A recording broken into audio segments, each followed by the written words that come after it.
Assalamualaikum warahmatullahi wabarakatuh. Welcome back to my YouTube channel guys. Baiklah, hari ini aku mau panen semangka yang part kedua, kali kedua. Jadi kali ini ada semangka yang warna kuning atau semangka emas, dan satu lagi ada semangka warna hijau atau semangka madu. So buat teman-teman yang penasaran dengan video saya, nonton terus dan jangan lupa like, comment, share, dan jangan lupa subscribe.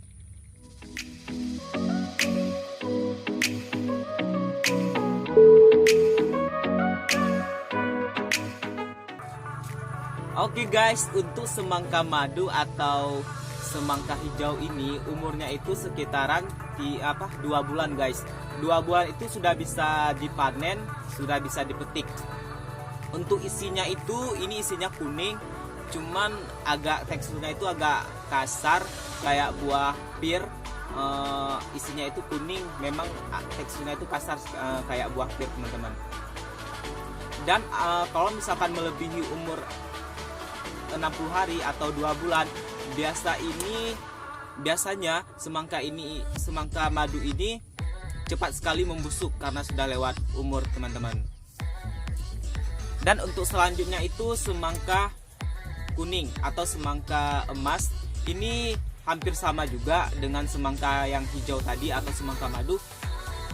Panennya ini sekitaran umur 2 bulan, lebih kurang 2 bulan, tapi lebih cepat semangka ini dibandingkan dengan semangka madu atau semangka hijau tadi. Untuk tekstur isinya ini lebih enak sih menurut saya, dan isinya juga dua-duanya manis sih, tapi aku lebih suka yang ini, yang semangka emas ini. Isinya itu teksturnya itu kasar-kasar lembut kayak buah apel. Kan beda buah apel dengan buah pir teman-teman.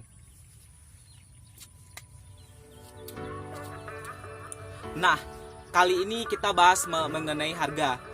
Untuk 1 kilo semangka madu ini harganya itu biasanya itu kalau misalkan kita jual, karena ini musim corona, jadi harganya agak anjlok sekitaran 22.500 kilonya guys.